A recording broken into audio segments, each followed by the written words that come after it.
Fala pra galera perguntas-chave que ela pode fazer para encontrar o posicionamento genuíno Tá, dela. no posicionamento genuíno são três coisas que você precisa fazer em uma folha com papel. Você tem um poder e uma capacidade de transformar a vida das pessoas, que eu acredito que é o que te move. Quando eu ouvi você falando, cara, meu objetivo é transformar o Brasil através da educação. Então, transformar, ele tá na tua essência. E por que que eu falo que você precisa, que mais pessoas precisam te conhecer? Porque a maneira como você consegue pegar algo difícil e transformar em fácil, que é uma coisa que eu também gosto muito de fazer, mas você tem muito mais conhecimento técnico na área empresarial, principalmente, de você pegar processos, de você pegar passo a passo que as pessoas têm que fazer e deixar de uma maneira fácil dela entender e não ficar aquele negócio, nossa, gestão é complicado, vamos sentar aqui para aprender. Não, cara, gestão é isso aqui.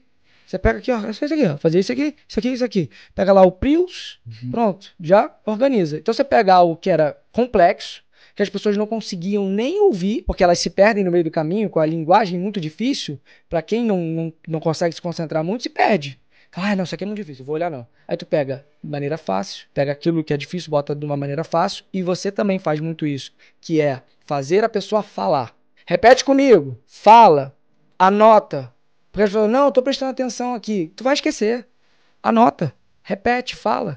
Repete de novo. Eu vi isso na sua imersão. Você volta várias vezes no mesmo ponto. Você fala, fala, fala, daqui a pouco você volta. Então, como que eu falei, não sei o quê? Aí todo mundo fala. Aí, opa, várias pessoas entenderam. Quando você vê que meia dúzia não falou, eu vejo que você anda e volta para repetir. Até a turma toda tá repetindo aquelas palavras, porque senão ela não aprende. Então você falou, ela sai da sensação e fala, nossa, como é que foi? Oh, foi top. Foi maravilhoso. E aí?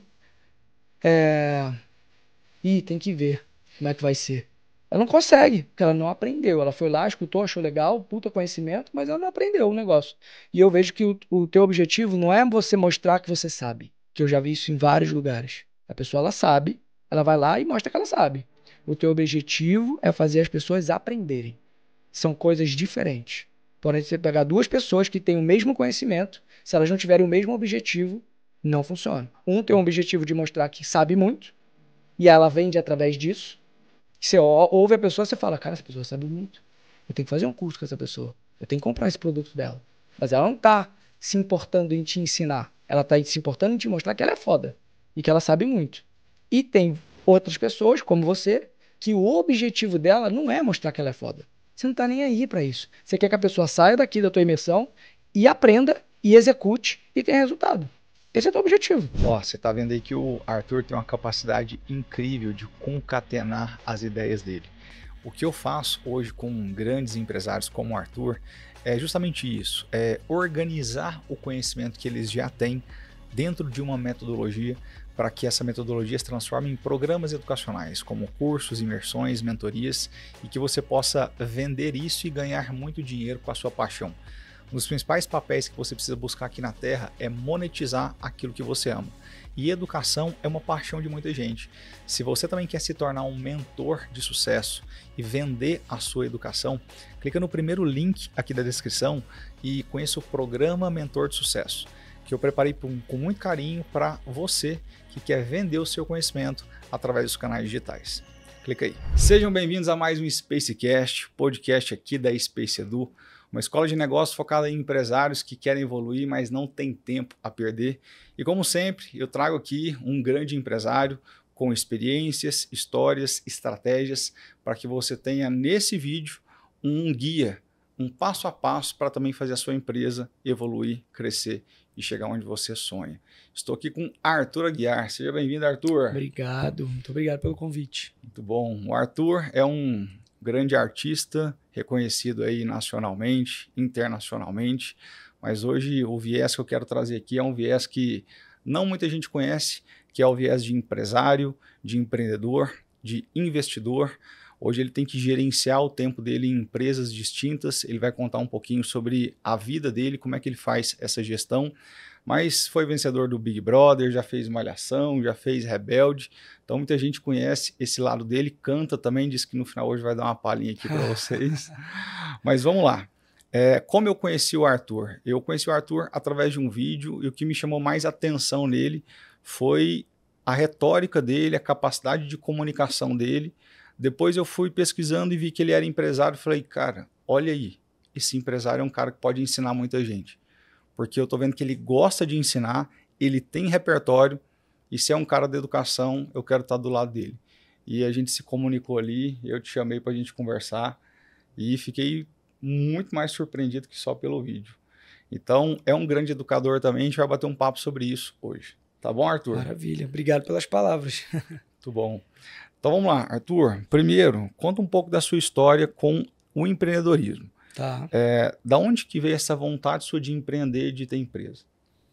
tá. Na verdade, assim, eu sempre tive uma coisa comigo que era de que eu queria ser dono do meu tempo, dono da minha vida.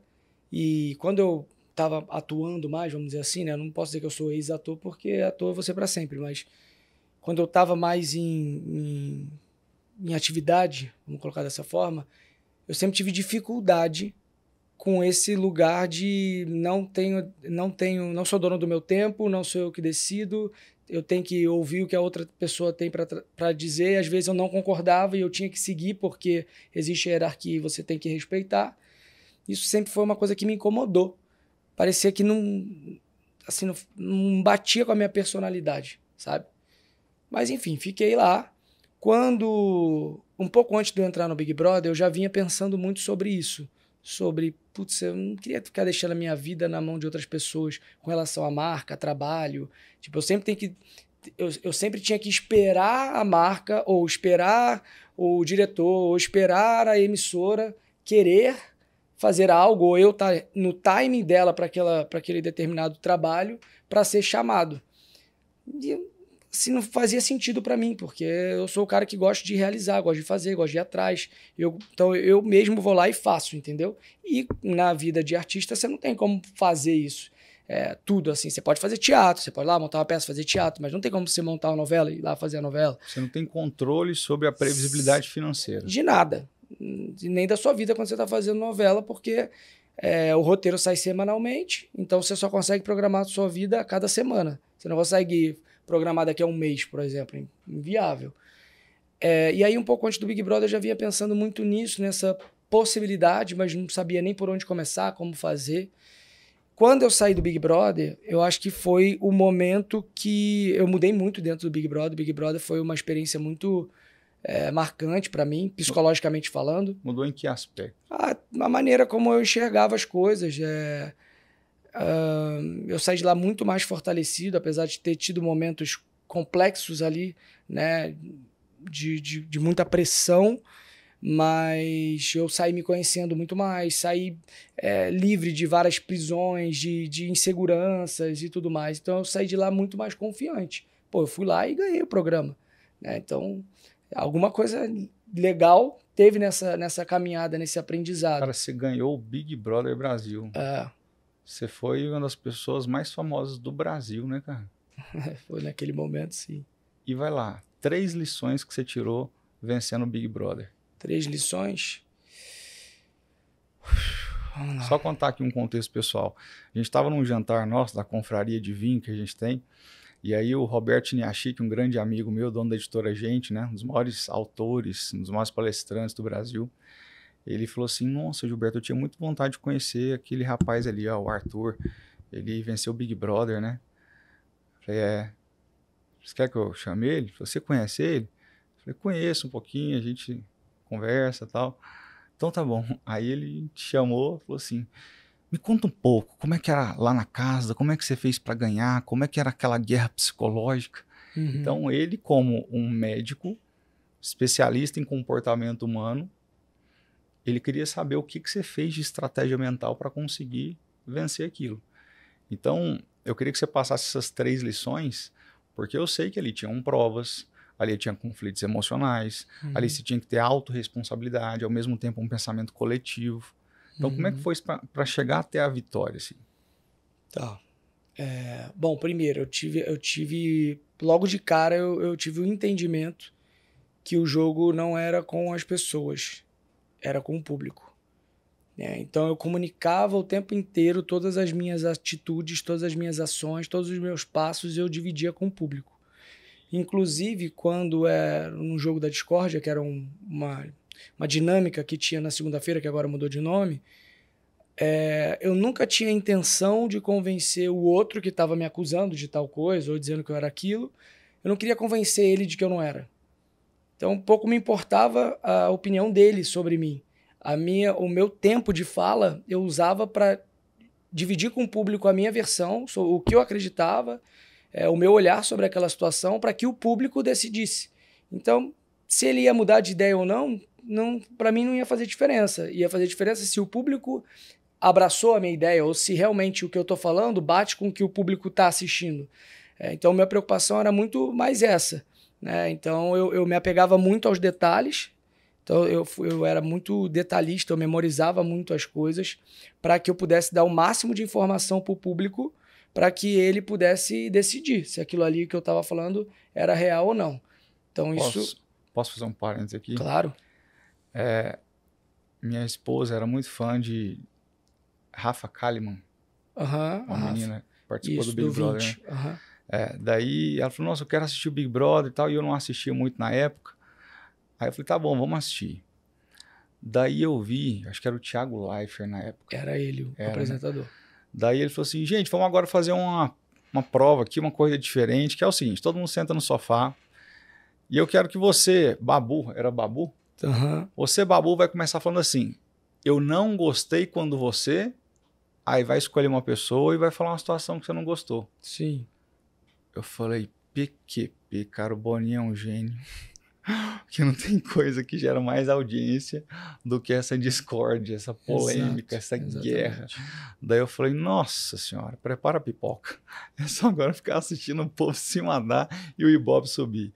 Então, polêmica, isso aí viraliza, isso aí traz audiência pra caramba. Então é um recorte muito interessante para gerar Ibope, né? Sim, aí nessa segunda-feira eu acho que foi um dos pontos principais que fez com que eu construísse ali a jornada para essa vitória. As pessoas gostavam muito de assistir a segunda-feira para saber como é que eu ia me defender, o que eu ia falar, como que eu ia debater. Então, eu sempre trazia argumentos pautados em fatos para eu fazer com que o público lembrasse daquela situação ou pensasse sobre aquilo. Nunca era só sobre o que eu achava, não era só uma opinião minha. Eu pegava um fato que tinha acontecido e eu falava sobre aquele fato. Então, esse foi com certeza uma coisa que me ajudou. Eu estava sempre muito atento. Que mais? Você já sabia o que o outro ia discordar de você, ia falar mal de você? Na maioria das vezes, sim. Eu me preparava para segunda-feira. Igual um advogado. Eu me preparava. Eu já imaginava o que eles iam falar, quem que ia falar alguma coisa. Então, eu realmente me preparava.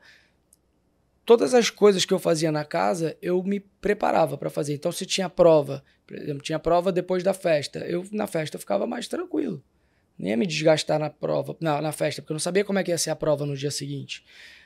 Todos os dias a gente tinha um raio-x. Então você tinha 1 minuto para poder dividir com o público qualquer coisa, falar, mandar beijo para a família, o que você quisesse fazer. Era 1 minuto seu, que ia ficar gravado, ia ficar lá no G-Show e as pessoas iam poder ficar assistindo aquilo. Então todos os dias no raio-x, todos os meus raios-x foram pensados. Todos. Então antes de eu ir, eu acordava, eu pensava, cara, hoje eu vou falar o quê? Eu vou dividir vou falar o quê? Vou comentar o que aconteceu ontem, vou falar o que eu vou fazer hoje, vou falar a minha estratégia da semana. Então, eu sempre era muito intencional na minha comunicação. Planejamento. Tá, então... Ótima lição como empresário. Eu era muito... Como é que eu posso dizer? Muito atento. Eu acho que isso, a minha veia artística me proporcionou essa qualidade da observação. Então, eu sempre prestei muita atenção em tudo. Eu presto muita atenção em tudo, mas na casa principalmente. Na segunda semana que eu entendi que iria ficar numa dinâmica de ficar me chamando e falando, apontando coisas que não tinham acontecido, dali pra frente eu comecei a prestar mais atenção ainda. Por isso que eu lembrava dos fatos. Porque eu já sabia, quando acontecia alguma coisa, eu falei, cara, segunda-feira ela vai falar sobre isso. Como uma situação que teve lá. Eu estava conversando com uma pessoa e aí eu estava falando da Juliette. E essa pessoa pegou o bonde andando e falou que eu estava me comparando com a Juliette, coisa que eu jamais faria, porque eu não sou burro de fazer um negócio desse. E aí ela pegou aí ela debateu, discutiu comigo, eu tentei explicar para ela que não era, depois eu desisti, e na segunda-feira ela trouxe esse fato de novo. E aí eu vim pontuando toda a história, agora eu não lembro exatamente como é que foi, e aí eu joguei a pergunta para outra pessoa que estava comigo, para ela validar. Aí ela validou. Falei, não foi isso que eu falei? Ela falou assim, aí pronto, eu já desmontei a história dela. Para quem não assistiu, a história já estava desmontada. Ó, leia o livro As 38 Estratagemas de Schopenhauer.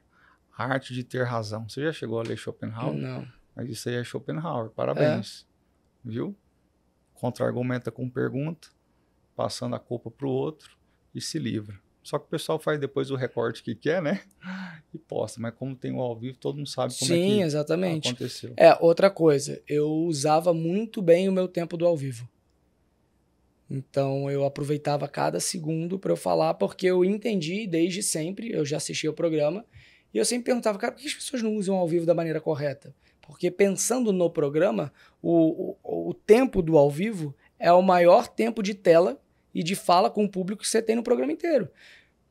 Por quê? Quando no meu caso era o Tadeu, quando o Tadeu te chama para você votar em alguém na formação do paredão, você tem ali 30 segundos para escolher uma pessoa e falar o porquê que você vai votar nela. Quando você tá no paredão, você tem 30 segundos para você poder se defender. Agora, no jogo da discórdia, se você está sendo chamado o tempo todo para estar no meio, para estar sendo acusado ou participar da dinâmica de alguma forma, você está tendo muito mais oportunidade de fala. Então, em vez de você ficar remoendo, reclamando do que está acontecendo, é a sua oportunidade de falar. Entendeu? Porque se, pensa, 10 pessoas falaram de você, cada pessoa teve 1 minuto para falar, um exemplo. Eu tive 10.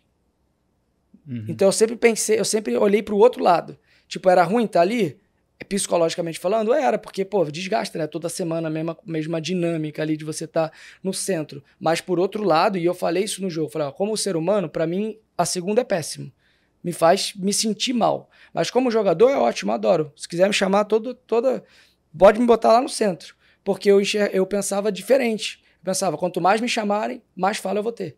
Então, mais tempo para eu comunicar para o público o que eu quero, melhor. Porque eu sabia que eles não tinham um storytelling de início, meio e fim construído na cabeça. E eu já tinha. Então, eu me preparava mesmo. Todo jogo da Discord, segunda-feira, antes do jogo, eu dormia à tarde. Eu dormia e eu ficava mentalizando tudo que tinha acontecido, lembrando das histórias, de tudo que tinha, de qualquer coisinha que poderia ser levantada. E aí, quando a pessoa me levava para lá, para eu ser acusado de alguma coisa ali, eu ficava prestando atenção na fala dela. Legal. Então, apesar de eu ter um storytelling já montado, é como se fosse assim, cara, ó, eu tenho isso aqui na minha bagagem.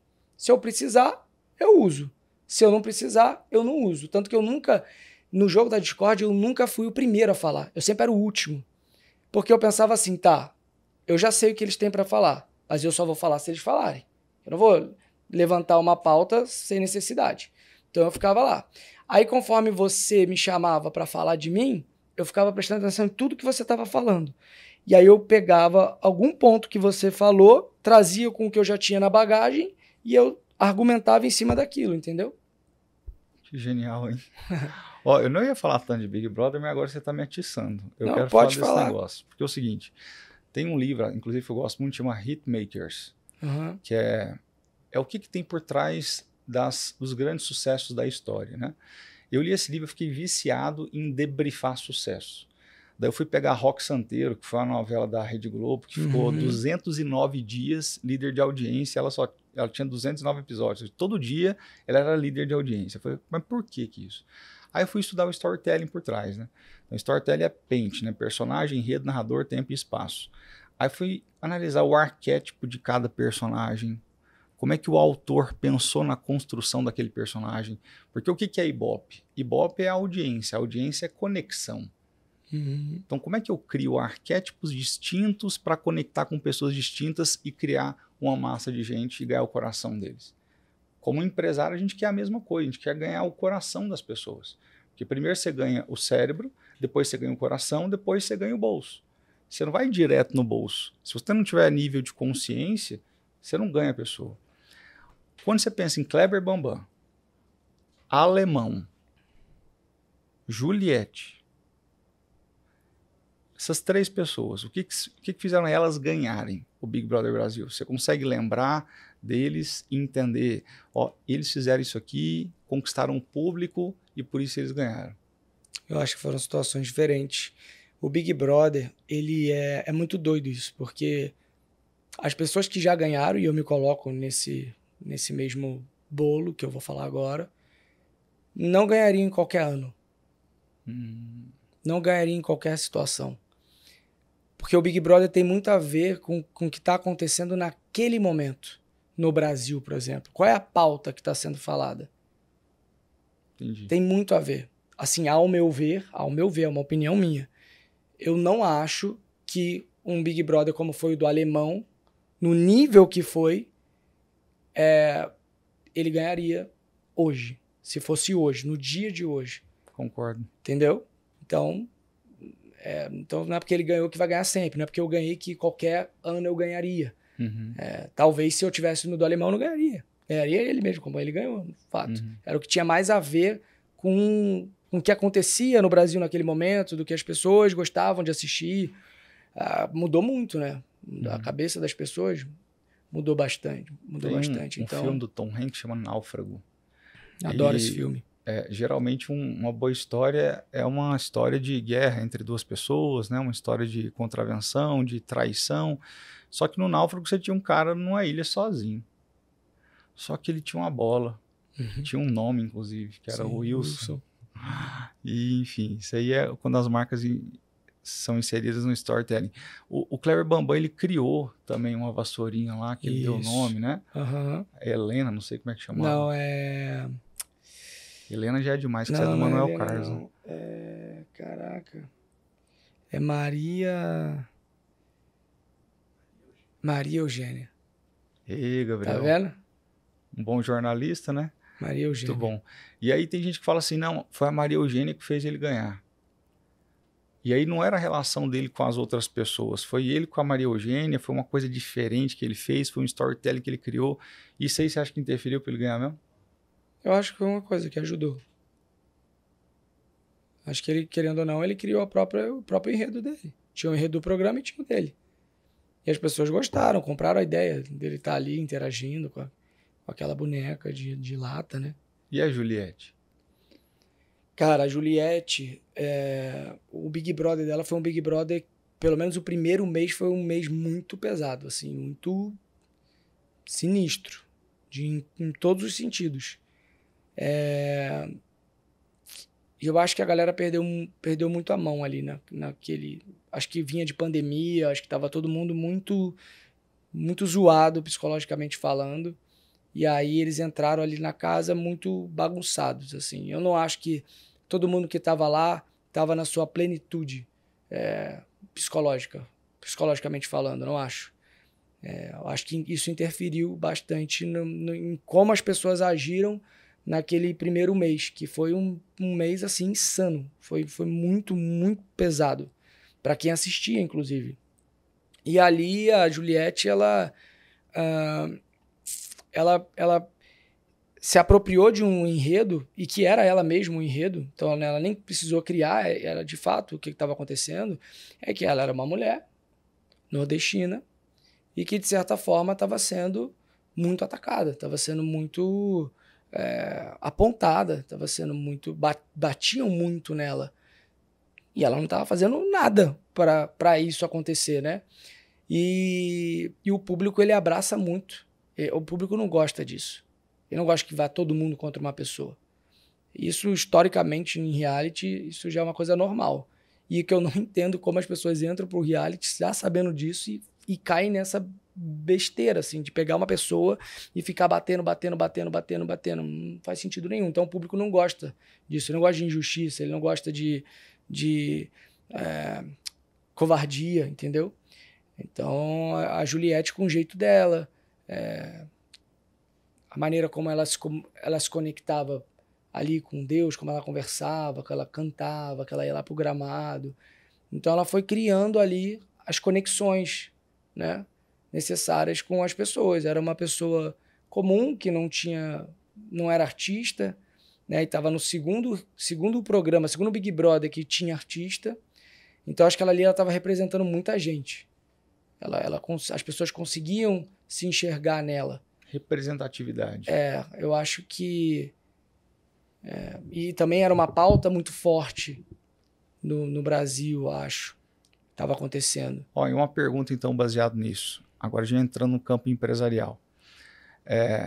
Hoje a gente vive um mundo de influenciadores, são pessoas que têm muita audiência, e geralmente quem assiste fala assim, caramba, eu quero ser igual a essa pessoa. E a gente começa a ver um mar de cópias no mundo. Empresas que querem ser Apple, pessoas que querem ser o Arthur, e um monte de cópia. Você é um cara especialista em posicionamento, estratégia, comunicação. Como ser diferente sem ser estranho? O que eu estou querendo dizer? Como ser diferente a tal ponto de atrair atenção gerando valor? Não é simplesmente pintar o cabelo de roxo para ser diferente. Tá. Eu vou te dar um exemplo bem prático. Eu gosto de fazer analogia, tá? O controle da TV de alguns televisores mudou bastante, né? Antigamente era um controle cheio de número, cheio de botão. E hoje em dia você pega uma marca, por exemplo, como a Samsung, que ele tem um negócio redondo e eu acho que 2 ou 4 botões no máximo. Continua sendo um controle, mas não é igual. Então, a televisão continua sendo uma televisão. Você continua ligando e assistindo a Globo, a Record, SBT, o que você já assistia há 30 anos atrás, mas não é igual. É diferente. Se a gente pegar uma TV de 20 anos atrás e botar uma do lado da outra, as duas são TVs, mas elas são diferentes. Então, eu gosto também de falar isso, que a inovação não é você criar algo que não existe. É você pegar algo que existe e fazer isso que já existe de uma maneira diferente, de uma maneira melhor. Aí você inovou. Então, o controle é uma inovação do controle. A televisão é uma inovação da televisão. E sobre essa questão da cópia, o que eu falo muito na minha imersão do PEC, é que o maior poder que você tem é você ser você. Esse é o seu é o seu superpoder, você ser você. Porque não tem ninguém que é capaz de ser igual a você. Em nada. Mesmo que ela queira. Até aquela pessoa que é o sósia, ela não consegue ser. Ela não consegue ser 100% igual. Ela consegue ter alguns traços parecidos, de repente imita a voz, tem um jeito de se vestir, faz uns trejeitos e tudo mais, mas 100% ela não tem a mesma habilidade que você. Ela não tem os mesmos pensamentos que você, não tem a mesma personalidade que você. Ela não tem o mesmo olhar que você tem para as situações. Então a maneira como você enxerga o mundo é única. Por mais que você tenha referências e tudo mais, você nunca consegue ter a mesma visão. Sabe? Eu me identifico com o Gilberto. Eu gosto da maneira como ele vê o mundo. A gente tem vários valores parecidos. Que bacana, mas sou igual a ele? Não. Posso fazer uma imersão de 1 ano para eu ser igual a ele? Posso. Vou conseguir? Não. Não tem como, é impossível. Então eu falo muito sobre isso, que o maior poder que alguém tem é ser ela mesma. E a gente está num tempo que a gente ignora isso e a gente quer sempre ser igual ao outro. E olha que interessante, se a gente parar aqui na sala, nós somos 6. Então é como se fosse assim, eu quero ser você. Eu olho para sua vida e falo, cara, eu queria ser igual ao Gilberto, cara. A casa que ele mora, a família que ele tem, tudo que ele construiu na vida dele, putz, eu quero ser igual ao Gilberto. Aí você olha para ela e fala, cara, eu queria ter a vida dela. Ela tem uma vida leve. Putz, ela, de repente, não tô falando que tá? De repente ela nem tem tanta responsabilidade que eu tenho de ter 400 funcionários. Eu queria ter a vida dela. Aí ela quer ter a vida dele. Então, ninguém quer ter a sua própria vida. Ninguém quer ser ela mesma. Eu quero ser você, você quer ser o outro. Então, nem você, que é o modelo, vamos dizer assim, quer ser você. Olha que maluquice. Tem um comercial de uma marca que agora eu não lembro, que até me enviaram, que é muito interessante, que ele fala exatamente isso. É um cara no bar, olhando a TV, e aí ele vê um cara, uma celebridade na televisão. E ele pensa, cara, como que seria minha vida se eu fosse ele? Nossa, eu queria ter a vida dele. E aí, beleza. Aí o cara que tá passando um ônibus. Aí a pessoa que tá no ônibus olha pra ele no bar e fala, nossa, eu queria ser esse cara. que tá no bar. Porque olha lá, ele tá no bar hoje, plena segunda-feira, 4 da tarde, ele tá lá. Pô, aproveitando, bebendo um drink e tal, não sei o que lá. Aí passa uma pessoa de bicicleta e olha pra pessoa do ônibus e fala, putz, eu queria estar lá sentado, pelo menos eu não ia estar tendo que estar. E ele vai fazendo várias comparações. No final desse vídeo, o cara que tava na TV chega nesse bar, no mesmo bar do primeiro cara, tá? Quando ele chega, pô, ele é conhecido, então várias pessoas vão em cima dele, tirar foto, e ele só queria sentar, curtir o momento, comer. Aí ele olha pra esse cara e ele pensa, nossa, eu queria ser esse cara, porque esse cara tava sentado, em paz, comendo, bebendo o drink dele. Olha que maluquice. Então, todo mundo o tempo todo quer ser a outra pessoa. Quando, na verdade, o que a gente tem de melhor e único é a gente ser a gente. Então, eu falo sobre o posicionamento genuíno. Deixa eu falar só uma coisa sobre isso aí que você está Tá. falando. Arthur, eu olho para a sua vida hoje de empresário, como eu já conheço a sua essência, seu bastidor, eu te conheço enquanto ser humano, você vai falando, eu vou conectando alguns pontos. Esse cara tem sucesso, então, por causa de algumas coisas. E o público, eu acho que é interessante trazer isso para eles. Eu fiz teatro quando eu era criança na igreja. Que legal. E eu tinha que representar o Melchior, sabe os 3 reis magos? Gaspar, Melchior, Baltazar. Daí eu decorei toda a minha fala de Melchior, né? Aí tá lá, igreja lotada, final de ano, a gente vai apresentar. E eu ficava assim, e a nossa professora de teatro assim. Aí eu falava, eu tinha todas as minhas falas decoradas, só que eu esqueci de olhar as falas dos outros. Aí eu não sabia que hora que eu falava. Ela esqueceu de me ensinar essa parte. Falou, você tem que também saber a fala dos outros, porque ela me entregou um roteiro, aí tinha lá o Gaspar, o Baltazar, o Melchior. Aí eu fiquei só sublinhando o que eu ia falar e eu decorei o que eu ia falar. Sim. Só que eu não sabia que hora. Aí, legal. Aí me rebaixaram ao Baltazar pro outro ano. Aí eu já saquei que eu tinha que decorar o roteiro inteiro, fala de todo mundo para eu saber a hora que eu ia entrar. Claro. Só que eu tinha que representar de uma outra forma, porque o Melchior é de um jeito, o Baltazar é de outro, o Gaspar é de outro. Daí entra o tal do personagem. A vida do empresário, eu falo isso na imersão, é assim, tem hora que você tem que ser engenheiro, tem hora que você tem que ser arquiteto, tem hora que você tem que ser pedreiro. Tem hora que você tem que entrar e gritar, botar energia, botar todo mundo pra cima, por mais que você esteja triste. Aquilo é uma interpretação, não é o momento que você tá de verdade. O que você queria mesmo é estar debaixo do chuveiro chorando, só que você não pode. Você tem que estar na frente de todo mundo com o peito aberto, com o queixo erguido, trazendo positividade, autoconfiança e energia para o pessoal. Na vida de empresário, a gente tem que se transvestir de vez em quando de personagens distintos. O pessoal fala assim, não tem como você ser uma pessoa ou outra. Eu já falo o contrário, na vida você tem papéis. Você tem que exercer papéis distintos em momentos distintos. Isso aí não é ser você? Ou é ser você? Qual que é a sua visão disso aí? Eu acredito que dentro da gente, a gente tem tudo. Ninguém é 100% bom nem 100% ruim. Depende para que lado a gente vai olhar. Se a gente vai olhar para a sombra, ou se a gente vai olhar para a luz, para as nossas qualidades. E o que ao longo da nossa vida, da construção da nossa jornada, a gente foi alimentando. Eu costumo dizer na minha imersão que tudo que a gente treina, a gente fica bom. Absolutamente tudo. Sabe aquela pessoa que é muito boa em reclamar? Que tudo ela reclama. Tem aquela pessoa que tudo ela vê problema. E tem aquela pessoa que tudo ela vê solução. Tu vai me trazer 10 problemas, eu vou te trazer 100 soluções. Porque o meu olhar está treinado para isso. Então, tudo que a gente treina, a gente fica bom. Isso é uma coisa natural. Eu acho que quando a gente vai desempenhar esses papéis, a gente tende a colocar para fora aquilo que a gente tem dentro. Mesmo que não seja o que você está sentindo naquele momento. Tá? Então, quando você diz, pô, eu tô triste, mas eu não posso, diante da minha equipe, ficar triste, eu tenho que ser uma pessoa enérgica para cima, é que você tem isso dentro de você. Você só não está naquele momento dessa forma, mas está dentro de você. A tua equipe já sabe que você é dessa forma. Eu não acredito que você consiga sustentar isso por um período longo. Então, se eu posso criar algo que eu não sou? Posso. Tem gente que faz? Tem, mas não sustenta. Aqui eu estou falando de algo que é sustentável. Então, o que for sustentável é porque está dentro de você. Faz parte da tua construção, faz parte de tudo que você treinou, de tudo que você passou na sua vida, tá aí dentro de você. Aí você vai escolhendo.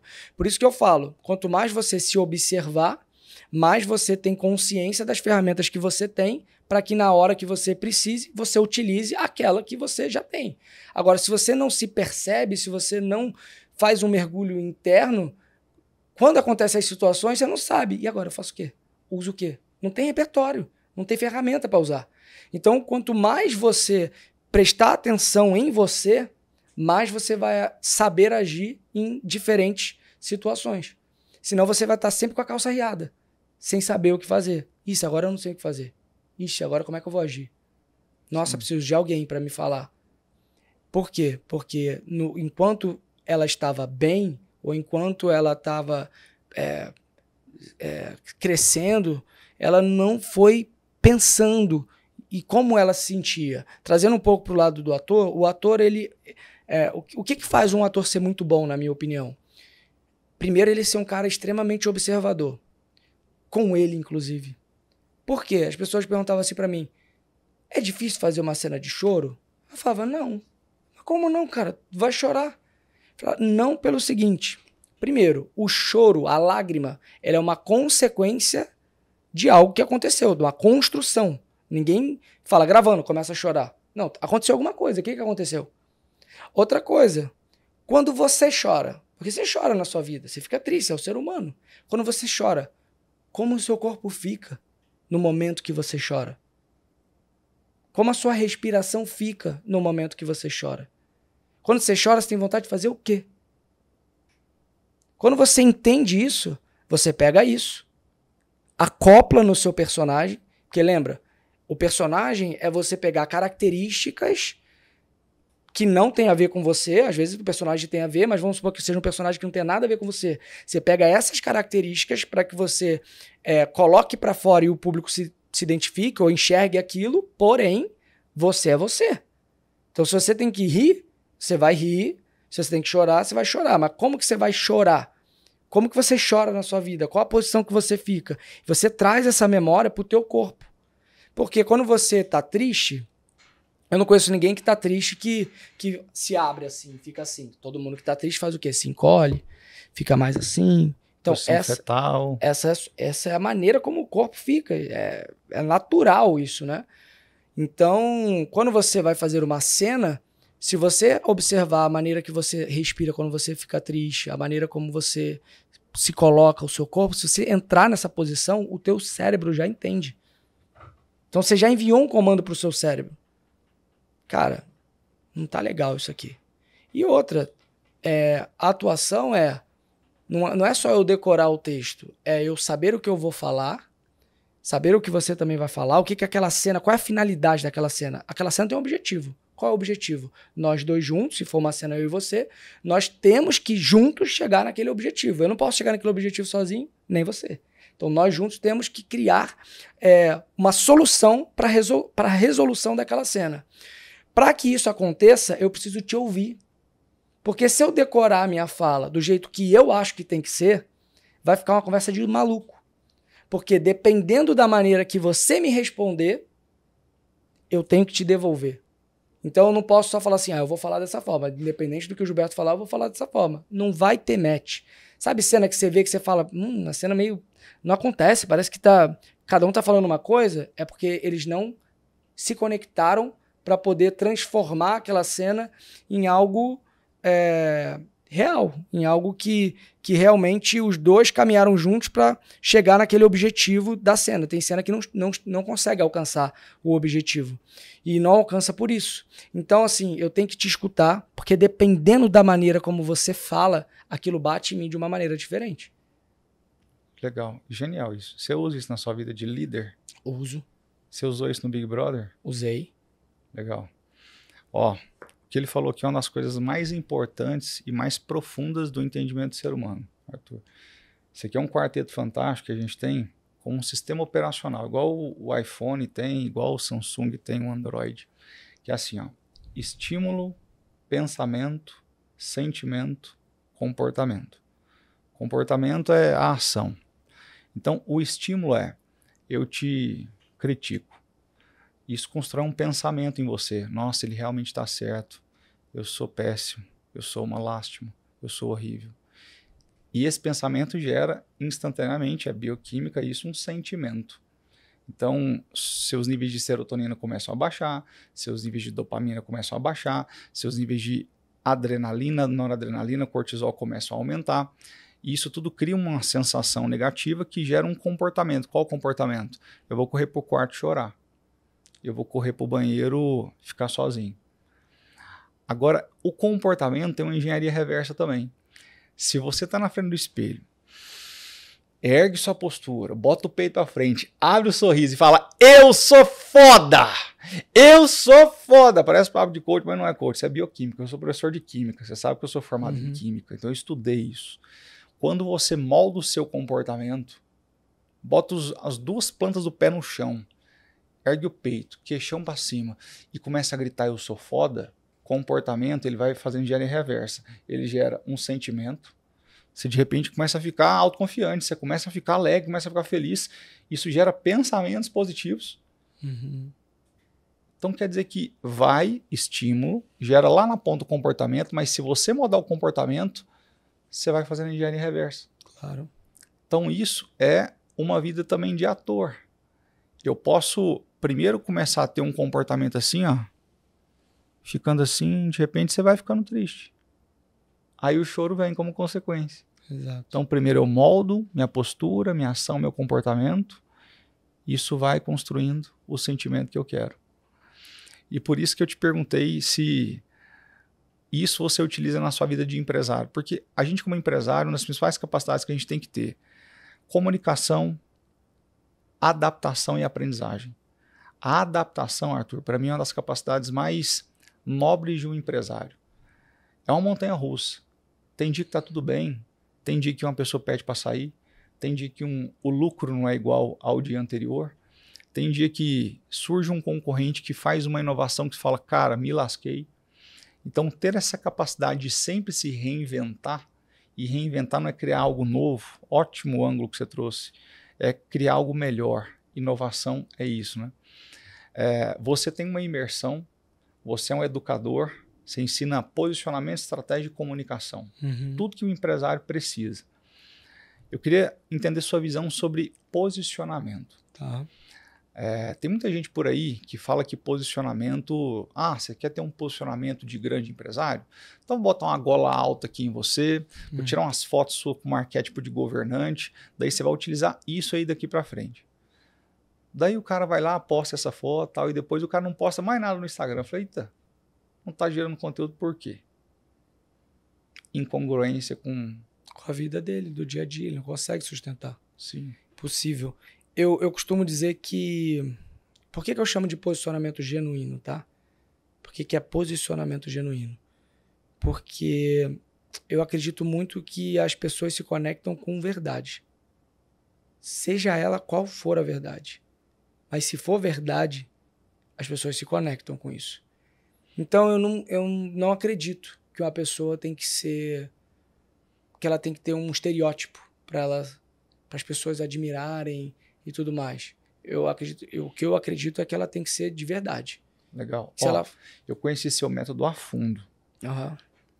Fala aí pra galera perguntas-chave que ela pode fazer para encontrar o posicionamento genuíno dela. No posicionamento genuíno são 3 coisas que você precisa fazer em uma folha com papel. Então, você que está em casa, está assistindo em algum lugar, depois faz isso se você não puder escrever agora. Pega 3 folhas, né, em branco, de papel, caneta, só vai precisar disso. E você vai fazer um círculo grande em cada folha. Beleza? Na primeira folha, você vai escrever lá em cima, fora do círculo, lá em cima, só para você saber. Você vai escrever quem eu estou. Na segunda, você vai botar quem eu sou. E na terceira, você vai botar o que eu quero ser, ter e fazer. Basicamente isso, tá? O que você vai colocar do lado de dentro do círculo? Você vai escrever, primeiro no quem eu estou, qualidades, facilidades, habilidades, defeitos, dificuldades, valores e princípios e vulnerabilidade. Se você conseguir pelo menos 3 de cada um, é o ideal. Mas não pode ser só um. No mínimo 2. Tá? Ah, mas eu não estou conseguindo pensar. Pensa mais. O que eu gosto de dizer é: as pessoas não separam nada de tempo para ficar com elas. Eu te pergunto, você que está em casa, quanto tempo do seu dia você separa para você um papel e uma caneta? Ah, não pode ser celular, não pode ser tablet? Não, não pode. Por quê? Vai chegar a notificação. Você vai se distrair. Daqui a pouco, chega a tua filha, teu filho, a tua esposa. Então é um momento que é só seu. Você se tranca no teu quarto, no teu escritório, fala que você não pode falar com ninguém durante aqueles 30 minutos, durante aquela 1 hora que você vai tirar para você. Para que você vai fazer isso? Para você entender como que você tá, pô. Como que você tá hoje? Como que foi tua semana passada? O que você quer para a próxima semana? Escreve. Ah, não, mas tá na minha cabeça. Escreve. Porque na maioria das vezes, quando a gente coloca para fora e a gente escreve e a gente lê, a gente fala, peraí, isso aqui não tá fazendo sentido não. Muitas vezes a gente entra no automático do nosso dia a dia e a gente fica fazendo, porque a gente determinou lá atrás que a gente tinha um objetivo, esse objetivo mudou, você não revisitou essas atitudes que você decidiu tomar para alcançar aquele objetivo, e aí quando você para e olha e fala, não, peraí, isso aqui nem faz mais sentido, nem quero mais isso aqui, só que tá ocupando tua agenda, tá ocupando teu tempo, e aí você fala que você não tem tempo, porque tua agenda tá lotada. Será que ela tá lotada? Será que você está fazendo coisas que realmente vão te aproximar do que você, de onde você quer chegar? Então, beleza. Pegou essa folha, já fez, marcou esse círculo, então você vai colocar essas 7 coisas. Habilidades, facilidades, qualidades, defeitos, dificuldades, valores e princípios e vulnerabilidade. Vai colocar do lado de dentro. Tudo que você tem de quem você está agora.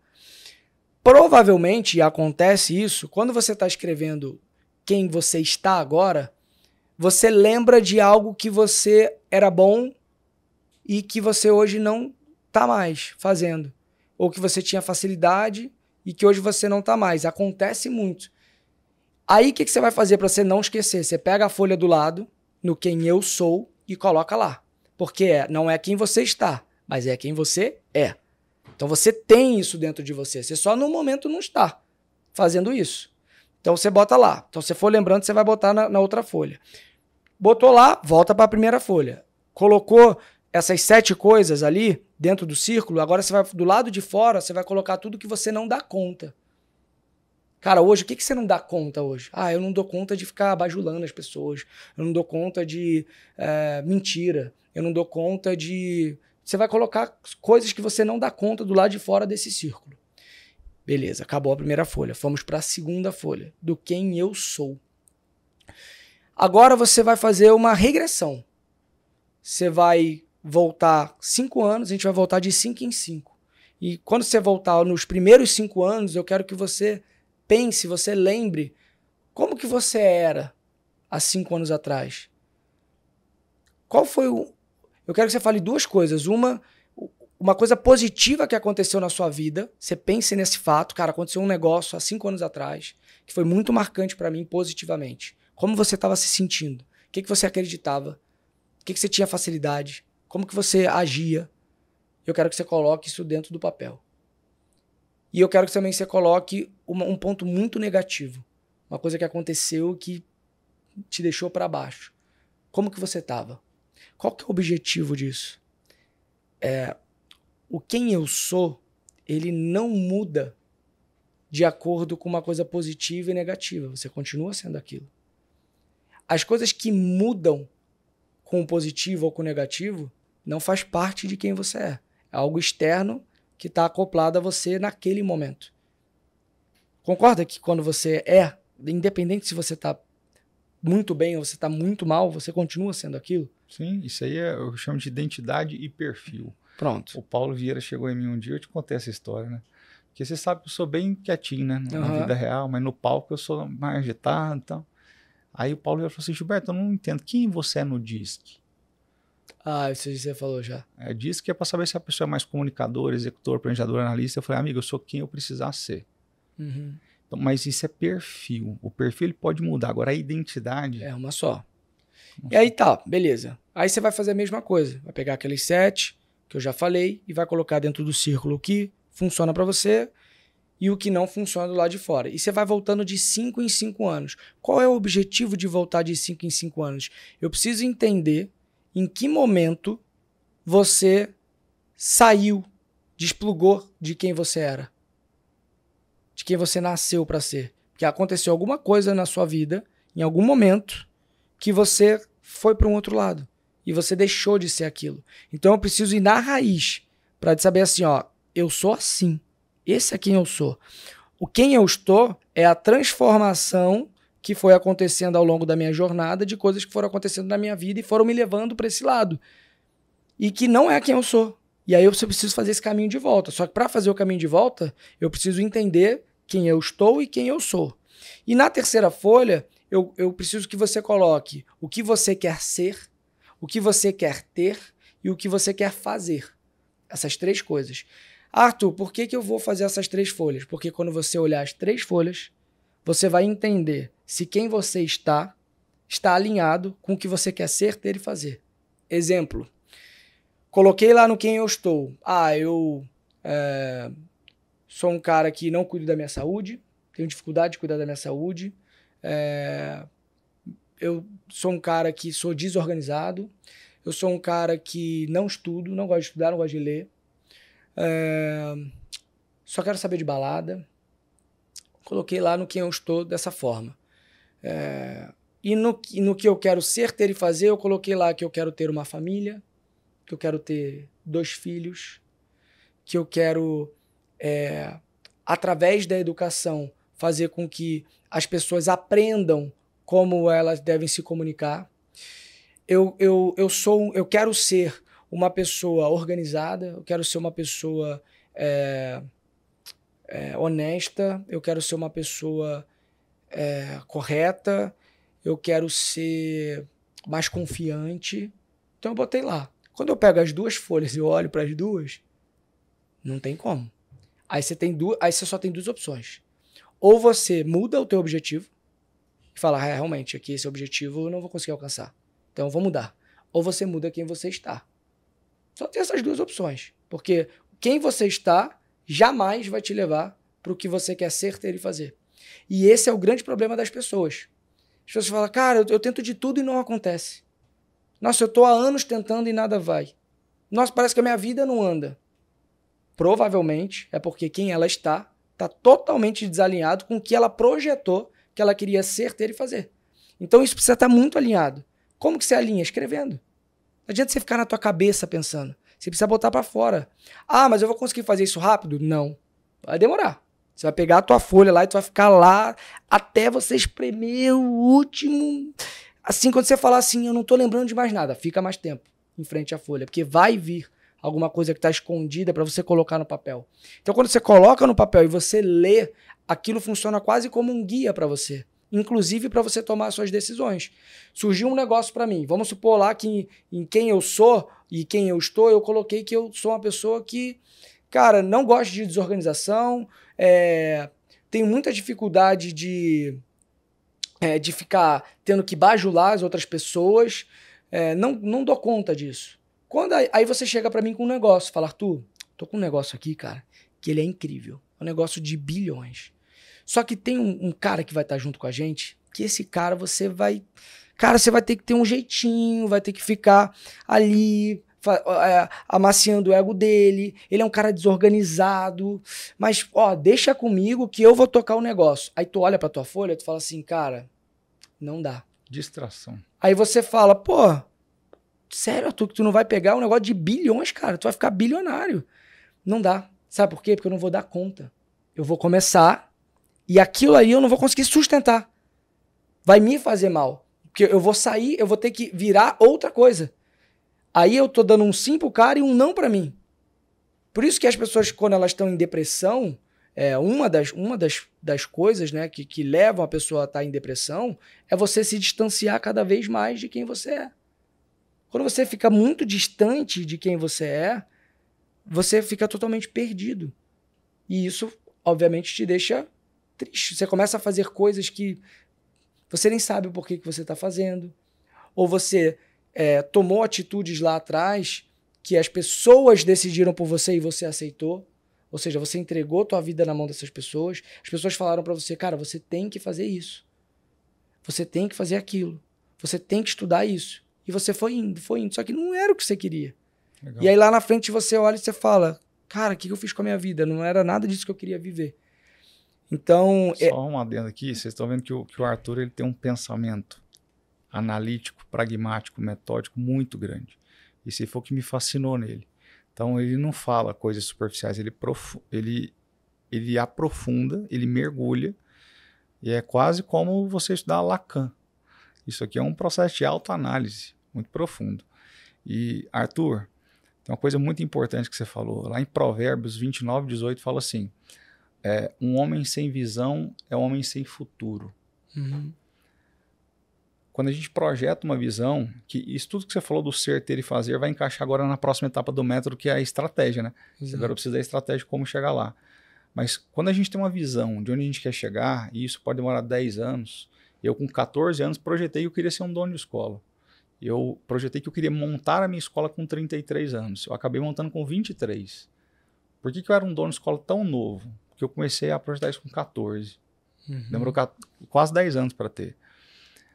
Aí quando você tem uma visão clara, aparecem essas oportunidades aí de bilhões, aí você olha para a sua visão e fala, isso compõe o trajeto que me leva à minha visão? Aí se sua resposta for não, o nome disso não é oportunidade, é distração. Você hoje deve sofrer isso muito mais que eu, porque você é uma pessoa com uma visibilidade imensa. A quantidade de coisa que você deve receber todo dia, de direct, gente falando... E aí você tem que ter uma cabeça muito firme na sua visão. Como que você faz para exercitar a musculatura de dizer não? Eu tenho isso tudo muito bem alinhado. Eu vou te dar um exemplo que eu li hoje, tá? É uma coisa...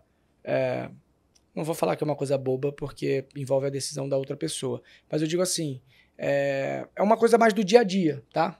Eu li hoje uma matéria, eu gosto muito de futebol, tá?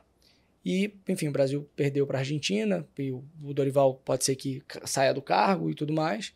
E o Felipe Luiz, que é o técnico do Flamengo hoje, ele tá muito, muito bem, né? Todo mundo tá falando muito dele. E eu vi um trecho hoje que falava que ele estava garantindo pro diretor de futebol do Flamengo, pro Boto, que ele, mesmo que ele recebesse um convite da seleção, ele não iria, que ele iria manter o planejamento de carreira que ele desenhou para ele. Cara, isso é muito difícil. Porque, vamos lá, o cara é técnico de futebol, o cara foi jogador de futebol, jogador de seleção brasileira. O cara hoje é técnico do Flamengo, um dos maiores clubes do Brasil. E aí o cara, de repente, recebe o convite para dirigir uma seleção brasileira numa Copa do Mundo. Como que você diz não para isso? Se você fizer uma entrevista com 10 pessoas, cara, 10 vão falar que querem. Mas por que ele não vai aceitar? Que o Dunga disse sim lá atrás, né? Por que ele não vai aceitar? Porque ele tem uma visão muito clara de onde ele quer chegar. Ele não quer um negócio a curto prazo. Ele não quer falar, não, eu dirigi a seleção, eu fui lá na Copa do Mundo. Ele está construindo uma carreira. Ele sabe que ele é muito bom, mas ele sabe que ele precisa de mais repertório para que ele fique ainda melhor, para que quando ele assuma a seleção, ele não participe de uma Copa. Ele ganha a Copa. O Dunga hoje? O Dunga tá treinando alguém? Acho que não. Será que foi essa decisão errada que ele tomou lá atrás? Pode ser. E eu achei isso muito... Cara, achei isso muito brilhante, assim, da parte dele. Porque futebol é um esporte que ele é movido por emoção, por paixão. Então, como você colocar essa paixão de lado, essa emoção de lado, essa oportunidade gigantesca que qualquer pessoa gostaria de ter, e você ter pulso firme para falar, ó, fica tranquilo, que mesmo que eu seja convocado para ir para a seleção, que eu receba um convite, eu não vou. Porque eu vou manter o meu planejamento de carreira. Deixa eu te falar. Vamos ver se você sabe muito de futebol mesmo e se eu entendo da sua cabeça. Ah. Melhor técnico da atualidade no mundo. No mundo? Ah, cara, pra mim, assim, do que eu acompanho, tá? Eu ficaria com 2. Eu ficaria com o Jorge Jesus, porque eu acho que ele tem uma maneira de pensar e de conseguir extrair dos jogadores o que ele precisa. Eu acho muito única. E o Ancelotti, pra mim. É. Acertei? Boa. Acertei ou não? Acertou.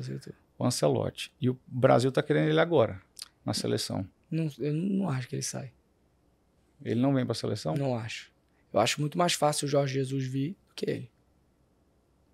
Não acho. Então acabaram as esperanças aí. Eu vou te falar o porquê que eu não acho, cara. Esses treinadores assim, você vê, quantos anos ele tá no Real Madrid? São treinadores que precisam de tempo. Eles precisam de treino. Ele precisa de mais... não é uma coisa tão simples, entendeu? Ele tem uma metodologia dele, ele tem um jeito de armar a equipe, um jeito de jogar o futebol. E como que você implementa isso se você não tem tempo? Que é o que eu falo, inclusive, pegando um gancho agora com posicionamento, que eu vejo que as pessoas erram muito, que ela fala assim, ó, cara, eu quero pegar o melhor do Gilberto, pega um pouquinho do Gilberto, um pouquinho do Janguier, um pouquinho do Pablo, um pouquinho do Joel, um pouquinho do Flávio, ou seja, você vira um grande retalho de um pouquinho de cada um.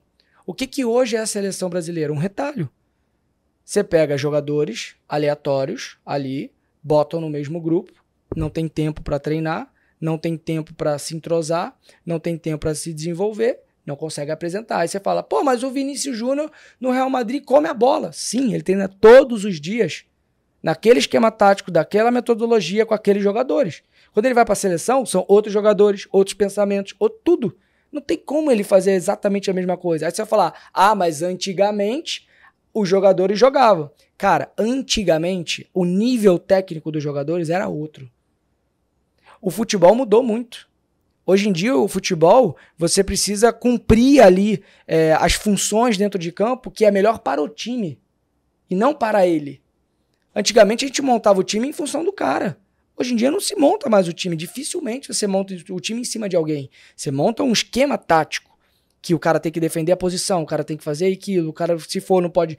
Se for, ele tem que voltar. Aí quando o outro vai, ele não pode ir, ele tem que ficar. Não é como era antigamente. O nível técnico era outro. Então, antigamente, nós tínhamos jogadores que eram capazes de, numa bola, decidir o jogo. A gente tinha vários jogadores que poderiam fazer isso. Vou fazer um corte aqui pro TikTok.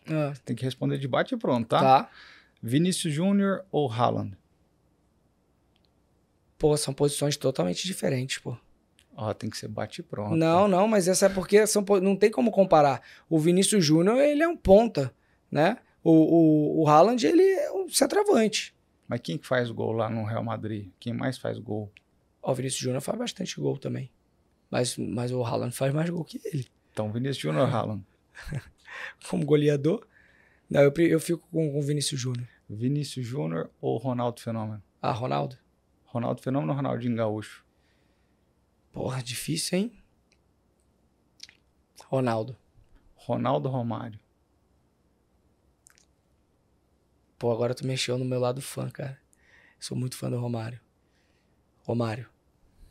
Se você falar diferente, ele vai te criticar, né? Que o Romário não aceita. Não, mas não é por isso não. É porque eu sou muito fã do Romário, cara. Romário ou Cristiano Ronaldo? Romário. Romário ou Messi? Romário. Agora, Galvão, toma essa. Romário ou Pelé? Porra, Pelé, não tem como comparar. O Pelé foi o maior. Olha aí, Romário, tá vendo? Não, mas, cara... Então, última pergunta.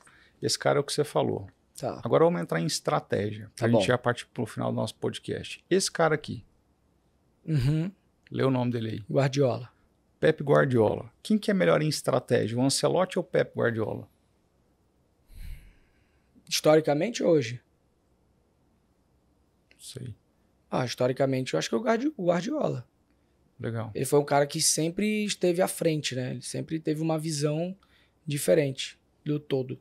Eu acho que ele foi um dos responsáveis por fazer essa mudança no futebol, de tirar o protagonismo de uma pessoa e colocar no time. Aí você vai falar, não, mas no time dele sempre tinha. Tinha, porque ele montava a equipe de uma maneira que ele conseguia dar destaque pro cara, mas todo mundo tinha uma função. Se você tirasse uma pessoa dali, aquele que tinha um destaque já não conseguia mais fazer.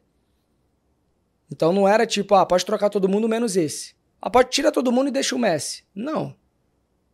O Messi conseguia fazer o que ele fazia pela habilidade dele, mas também pela maneira como o time estava organizado para jogar. Pode tirar qualquer pessoa ali que vai jogar igual? Não vai. Legal.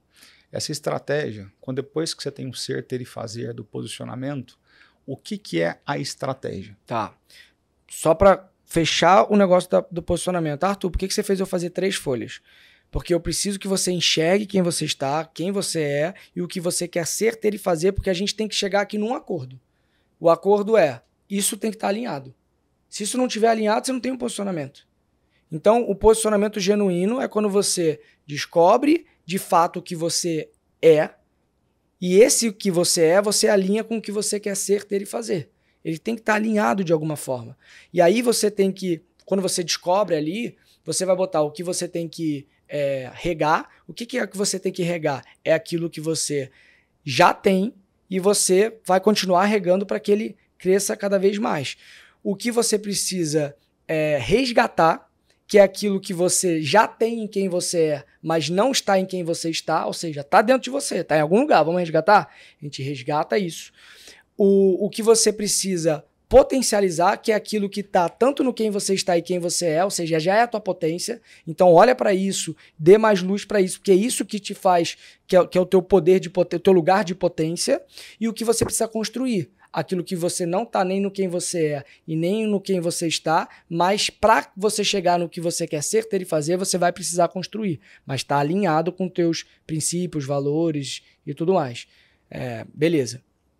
Então, você chegou lá no teu posicionamento genuíno. Agora que você definiu o teu posicionamento genuíno, a gente vai para a parte da estratégia, que é como eu faço para ter isso que eu determinei, que é o que eu quero ser, o que eu quero ter e o que eu quero fazer.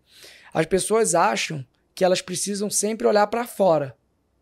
Então elas sempre montam um mundo ideal. Cara, putz, para eu chegar lá, se eu tivesse tanto de dinheiro, se eu conhecesse tantas pessoas, se eu tivesse essas oportunidades, putz, eu chegaria. Aí elas nunca chegam, porque elas estão sempre esperando esse mundo ideal para desenhar alguma coisa. Não. A estratégia é você entender o que você tem hoje, com as ferramentas que você tem hoje, as pessoas que você conhece, os lugares que você frequenta e as atitudes que você tem. Você tem que fazer um exercício que é, das pessoas, lugares e atitudes, quais dessas pessoas, lugares e atitudes precisam sair, ou seja, não fazem mais, não tem mais link, conexão com você, com a estação que você quer viver, com o que você quer ser, ter e fazer. Essas pessoas não fazem. Arthur, mas eu vou ser ingrato a elas? Não, você continua grato. Você continua grato. Mas é que elas não te aproximam de lá. Você evoluiu e elas não. E tá tudo bem. Elas podem. Você pode de vez em quando ali encontrar, bater um papo e tal, mas elas não podem fazer parte do teu convívio, porque elas não estão te levando para próximo da estação que você quer viver. Então, lugares, pessoas e atitudes que precisam sair, lugares e pessoas e atitudes que precisam ficar. Você fala, cara, não, o Gilberto é um cara que, conheço ele há 20 anos, ele é um cara que, cara, ele me aproxima. Faz bem estar do lado dele, eu cresço quando eu estou do lado dele. Ele me instiga, ele é um cara que me provoca no bom sentido. Ele é um cara que quer o meu crescimento, esse cara eu quero. Então, pessoas, lugares e atitudes que precisam se manter e pessoas, lugares e atitudes que precisam entrar. Então, quais são as pessoas que você quer se conectar? Quais são os lugares que você quer frequentar? Quais são as atitudes que você precisa ter para que você acesse essa nova estação que você determinou que você quer viver? Isso aí que você falou, quando a gente estava montando um ferramental aqui na minha sala, você deu um exemplo que eu falei, cara, por isso que esse cara tem sucesso. Primeiro, você é sincero, você fala o que a pessoa tem que ouvir mesmo, você não fica floreando nada. E aí você falou assim, tem uma mulher lá que fica vendo lá no Instagram a pessoa viajando para Bahamas. Ela falou, nossa, meu sonho é para Bahamas, mas eu não tenho dinheiro. Aí você falou assim, o que você sabe fazer, minha filha? Sabe fazer bolo? Então pega os ingredientes um pouquinho aqui, com um pouquinho de dinheiro que você tem, faz o primeiro bolo e vende. Depois arruma uma forma de fazer mais bolo. Uhum. Aí você vai vender ainda mais. Aí você escala essa forma sua de vender bolo. Aí você vai ter dinheiro para ir para Bahamas. Como que eu expliquei isso assim? Eu trouxe mais no passo a passo para ela entender, porque quando você fala assim para ela, arruma uma forma, o cérebro dela é preguiçoso e ela fala, não, mas é muito difícil. Ela já vai no difícil. Então eu falo assim para ela, vamos lá. O que você, dentro de você, hoje, o que você é boa? que as pessoas olham pra você e falam, cara, isso que você faz, nossa, é muito bom. Você faz muito bem. Aí a pessoa fala, cara, as pessoas falam que meu bolo é muito gostoso. Falam que meu bolo é, nossa, todo mundo quer vir aqui comer o meu bolo. Ah, legal, o bolo. Você sabe fazer bolo de pote? Ela fala, sei fazer bolo de pote. Inclusive, meu bolo de pote é uma delícia. Legal. Quanto você precisa para fazer a primeira fornada de bolo? Aí ela fala, acho que uns R$50 dá para eu comprar o material. Ah, legal. E quantos bolos de pote você consegue fazer com R$50? Ah, rende mais ou menos uns 10 bolos de pote. Bacana. Você tem esses R$50? Ela fala, não. Você conhece alguém que poderia te emprestar esses R$50? Ela fala, não conheço. Tá. Você conhece alguém que poderia te emprestar R$2? Ela, conheço. Você conhece mais pessoas que poderiam te emprestar R$2? Conheço. Que poderia te emprestar 5, 7? Conheço. Então tá bom. Então você vai pedir para essas pessoas até você juntar os 50. Você acha que você consegue? Pedindo 2 e 2 e 2 e 5. Você acha que consegue? Ela falou, cara, assim eu acho que eu consigo. Beleza. Tô pensando por ela. Ela foi lá, pegou os R$50, comprou o bolo, fez o bolo e rendeu 10 bolos de pote. Aí eu pergunto pra ela, tá, quanto a gente vai vender esse bolo de pote? Ah, geralmente cobram entre 8 e 15 reais. Beleza, vamos cobrar 10? Ah, vamos cobrar 10. Agora eu preciso saber, você quer viajar lá pra Bahamas? Quando? Daqui a quanto tempo? Vamos botar uma data. Ela fala, acho que daqui a uns 6 meses. Bacana, daqui a 6 meses. Então tá bom. Então você tá me dizendo que cada fornada que você faz te dá 10 bolos de pote. Você tá me dizendo que você precisa de R$50 para fazer essa uma fornada. Então na primeira fornada vai te gerar R$100. Desses R$100 você pega 50, devolve para essas pessoas e com os outros 50 você compra uma nova fornada. Significa que na sua segunda fornada você não tem mais dívida e metade do que você fizer já é lucro seu. Você concorda? Concordo. Nossa, que bacana. Mas como é que eu vou vender esse bolo? Você conhece gente que compraria o seu bolo? Que gosta do seu bolo? Conheço. Essas pessoas vão começar a comprar o teu bolo. O que você vai fazer? Você pega uma folha de papel, anota todo mundo que você conhece que compraria o teu bolo. E vai anotando. Porque no início ela vai falar assim, eu não conheço. Daqui a pouco ela me dá uma lista de 50 pessoas. 100 pessoas comprariam o bolo dela. Então anota. Ah, tá. Anotei. Ó, essa aqui são todas as pessoas que eu conheço que comprariam o meu bolo. Aí, agora, eu não vou nem entrar no mérito de que essas pessoas vão chamar outras pessoas. Nem vou entrar nesse mérito porque vai ficar numa ilusão. Do tipo, pode ser que uma pessoa chame 2, pode ser que uma pessoa indique para 5. Então vai ficar muito na ilusão. Não vou entrar nisso, mas precisamos saber que essa possibilidade existe e ela é real. Porque se o bolo é bom, tu come um bolo bom, o que você faz quando você me encontra? Você comenta sobre o bolo. Indico. E aí eu vou querer comprar esse bolo também. Então isso é o normal. É o boca a boca. Isso aí, desde que o mundo é mundo, existe. Mas vamos excluir essa situação. Então foi lá. Ela foi lá, me trouxe uma lista de 50, 20, 30, 40, 100 pessoas. Beleza. Aí ela fala assim, mas com 100 pessoas não vou conseguir chegar lá. Aí a gente vai fazer a conta. Bom, se cada bolo é R$10, vamos supor que ela precisa de R$50 mil para viajar lá para Bahamas. Ela quer viajar daqui a 6 meses. Quantos bolos você precisa vender em 6 meses para você ter R$50 líquido na sua mão? Ah, preciso vender, vou falar qualquer número, tá? Preciso vender 4 mil bolos. Beleza. Então, em 6 meses, 4 mil bolos, quantos bolos você precisa vender por dia? Ah, preciso vender 20 bolos. Tô fazendo qualquer conta, não tô fazendo conta, tá? 20 bolos, beleza. Então, todo dia você tem que vender 20 bolos. Tu acha que você consegue? Não sei. Então, calma. Me fala, escreve agora no papel quais são os lugares próximos a você que tem gente. Cinema, teatro, se mora na praia, pracinha, colégios. Quais são esses lugares que tem pessoas? Aí ela anota lá. Aí ela já vai ver que ela tem uns 7, 8 lugares para ela ir. Que nesses lugares, tem quantas pessoas nesses lugares? Você está disposta a ir até esses lugares? Tô. Então você vai se organizar. Segunda você vai no colégio tal, na terça você vai na praça tal, na quarta você vai no cinema, na sexta na quinta você vai lá no teatro. Você vai organizar a tua semana. E para quem compra na tua casa, tá na tua casa. Você tem alguém que pode te ajudar? Tem, minha filha pode me ajudar. Então pronto, os bolos da tua casa, quem vende é a tua filha, ok? E você vai pra rua. Beleza? Beleza. Cara, eu criei uma estratégia para ela alcançar um número que no início era inimaginável, que ela olhou e falou, isso aqui não é pra mim não, isso aqui é muito caro. Aí você pergunta pra ela, mas quanto custa? Ela não sabe te dizer. Eu faço 2 perguntas para ela. Primeiro, tu tem passaporte? Ela fala, não. Então, significa que se eu te der uma passagem hoje, uma viagem para Bahamas, tu não pode ir. É isso? Ela, é. Então, tira o passaporte. Primeira coisa. Segunda coisa é caro quanto? Ah, não sei, é muito caro. Quanto? Você já pesquisou? Já foi atrás para ver? Não, então vai atrás para ver. Ela foi lá e viu que era 50 mil reais. Aí ela fala, nossa, 50 mil reais? Impossível ganhar isso. Aí eu monto toda essa estratégia para ela. Aí eu falo, agora, você acredita que você vai conseguir? Ela, menino, acho que dá, hein? Porque eu botei para ela o passo a passo. Então eu peguei os 50 mil, desmembrei numa habilidade dela. Pensa comigo, ó. Ela não precisou conhecer ninguém novo. Ela não precisou adquirir nenhuma qualidade ou nenhuma habilidade nova. Ela só precisou olhar para dentro dela para entender o que ela era boa, quais eram as pessoas que faziam parte do ciclo dela, que compraria aquilo que ela era boa, e quais são os lugares próximos a ela, da onde ela mora. Não falei nem para ela, muda de cidade, vai lá para outro estado. Não, da tua cidade, no teu bairro, o que tem de colégio, praça, cinema, teatro, ou seja, tá tudo ali nela. Isso é um exemplo de bolo, mas pode ser qualquer outra coisa. Então, quando você monta essa estratégia para a pessoa ela olha e fala, caraca, é possível.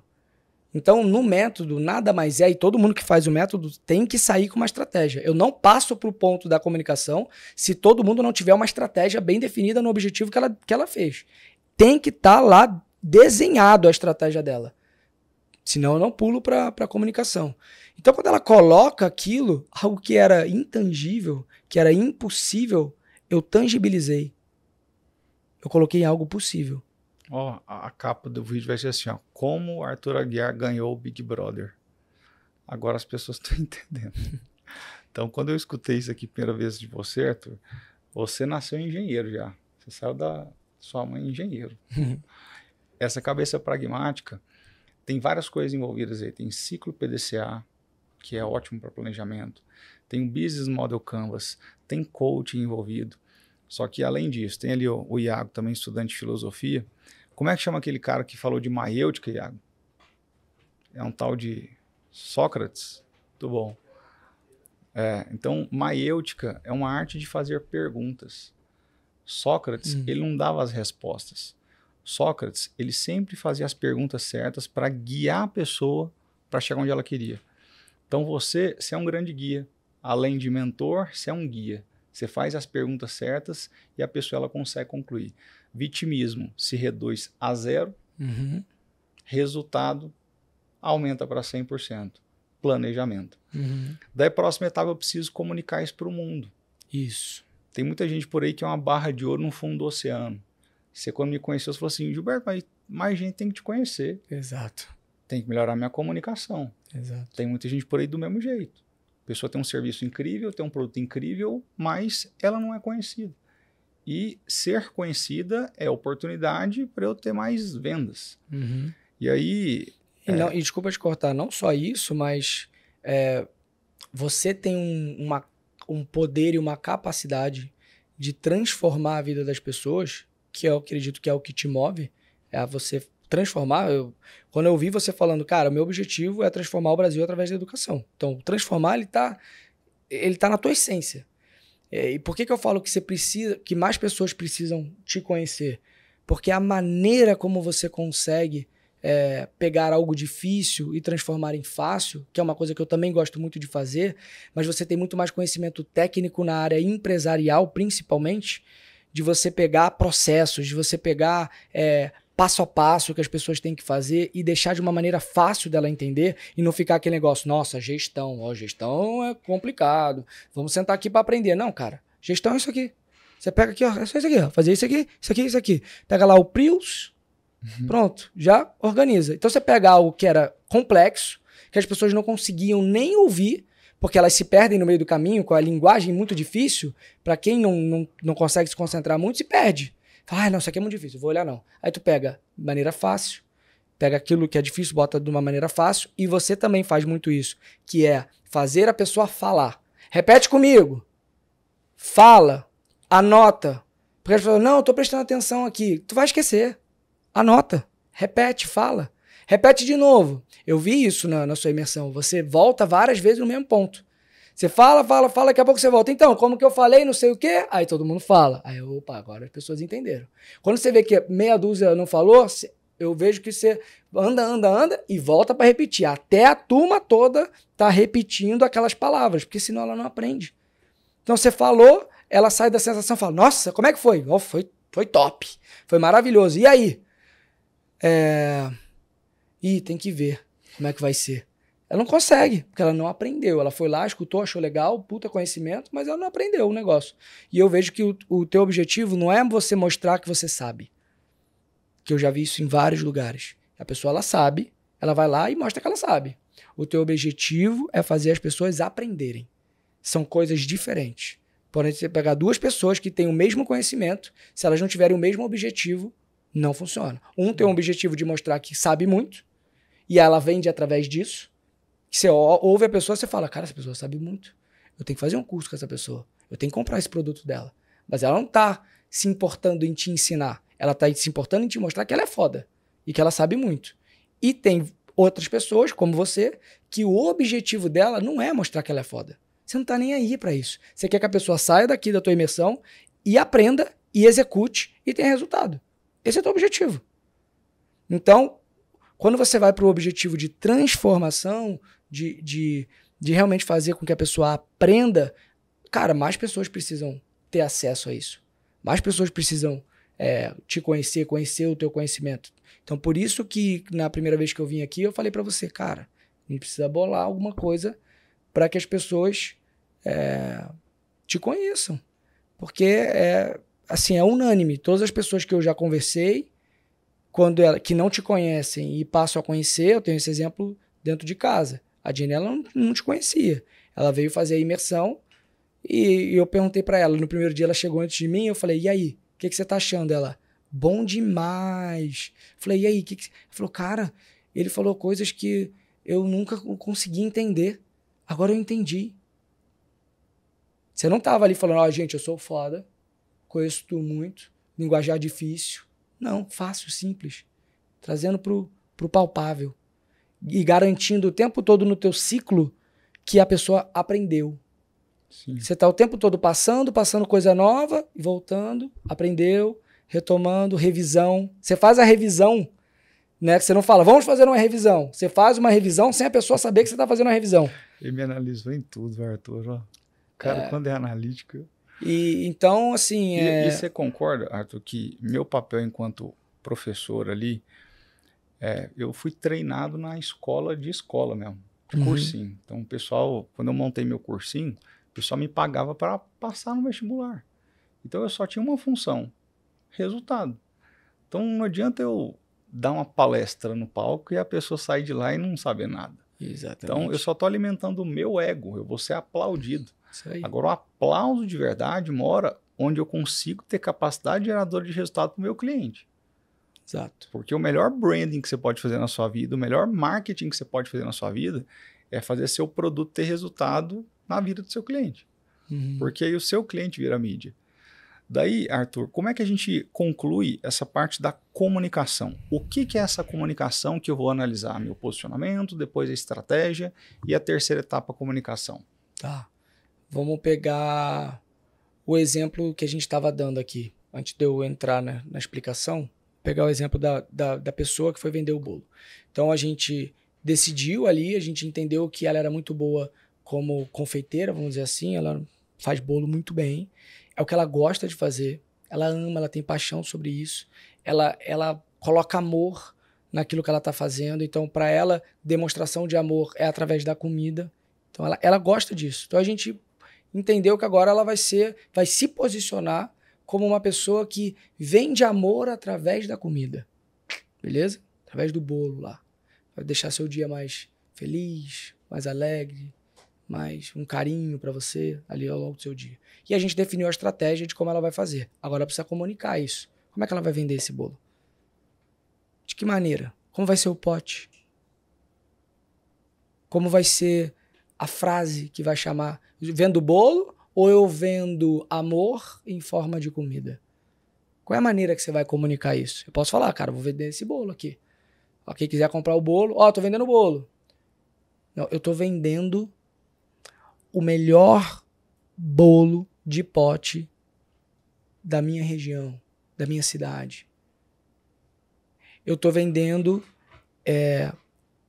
eu tô entregando amor para você através do meu talento, que é fazer bolo. Porque eu quero que, quando você come esse bolo, você lembre da sua infância. Você lembre o bolo da sua avó. Então, que maneira você vai comunicar isso? Porque as pessoas compram isso. Não quer comprar só o bolo. Você fala isso também. Quando a pessoa compra o bolo, não é só o bolo. É o que esse bolo vai gerar nela. Sim. O que esse bolo vai fazer ela lembrar.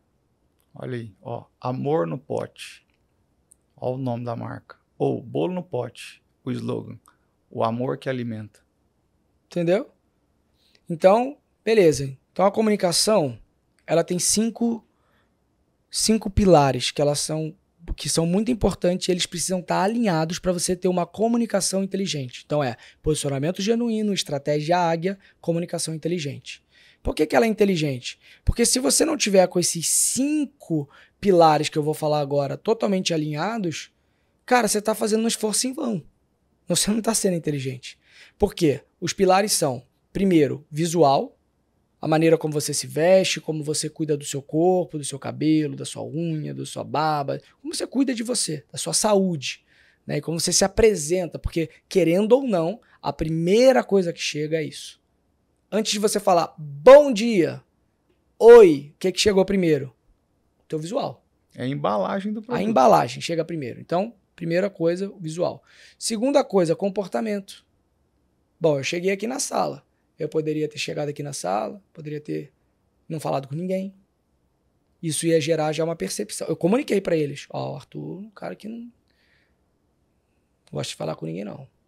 Ou podia chegar aqui e ele vir falar alguma coisa comigo. Você quer carregar o celular? Não, quero não. Tô com um carregador aqui de sacanagem. Porra, é lógico que eu quero... Nossa, cara, que cara babaca. Verdade? Ou ele poderia ter vindo falar comigo, eu poderia ter olhado pra ele e ter, ignorado ele. Ainda nem falei. E ele já tem uma percepção sobre mim. Nossa, cara babaca, velho. Cara...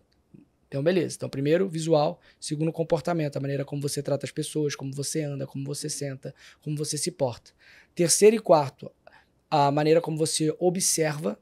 Então, a observação e a escuta. A maneira como você escuta, a maneira como você está interessado, você se demonstra interessado. Então eu chego aqui, vocês já estão conversando, oi, tudo bem? Pum, sentei e tô aqui, prestando atenção. Porra, bacana, legal. Então eu tô interessado, eu tô olhando, tô escutando, tô aqui, tô presente. Não falei ainda. As outras pessoas começam a pensar, cara, pô, bacana. O cara chegou aqui, só percebendo, só com vontade de aprender. Já comuniquei, ainda nem falei. E o último pilar, que as pessoas acham que é o mais importante, na minha visão não é a fala. Então, na hora da fala, que é o quinto pilar, aí a gente vai vir para 4 coisas que precisam estar muito alinhadas para você poder se comunicar através da fala da maneira correta. Primeira coisa, você tem que saber responder o porquê que você vai falar. Exemplo, estamos aqui conversando. Quer dizer, vocês estavam conversando, eu cheguei nesse lugar. Eu cheguei nesse lugar, fiquei observando, não falei nada. Chega num determinado momento, você vira para mim e fala assim, Arthur, o que você acha disso que a gente está falando? Você acabou não comentou nada, não falou nada, a gente está aqui um tempão conversando. Aí eu tenho que fazer a pergunta para mim agora. Por que eu vou falar?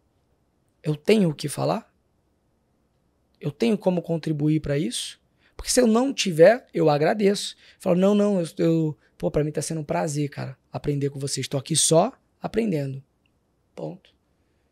Comuniquei o quê? Que sou um cara interessado, que sou um cara que quero buscar conhecimento, que sou um cara que tô aberto a aprender com outras pessoas. Beleza. Agora, se eu respondo a pergunta, por que eu vou falar? Cara, eu vou falar porque eu acredito que nesse assunto aqui eu consigo contribuir.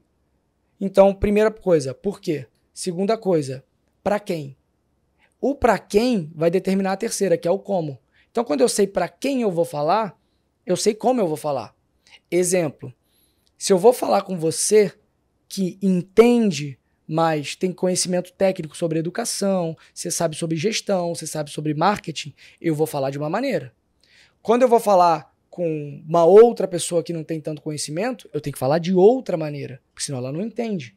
Quando eu vou falar com a Jenny, por exemplo, que a gente precisa ir no shopping, eu falo de uma maneira. Se a minha filha tá junto, eu tenho que comunicar para ela de outra, eu tenho que descer, abaixar, olhar no olho dela, falar, filha, ó, minha filha tá brincando, a gente tá atrasado.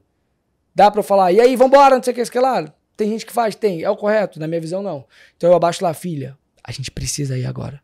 O papai precisa ir lá no shopping, buscar a roupa dele que tá lá, e a gente tá atrasado, o shopping vai fechar. Você ajuda o papai? É uma maneira. A maneira como eu vou falar com a Jenny é outra. Então, quando você sabe o porquê, o pra quem e o como, só falta um outro ponto que é muito importante, que é o quando.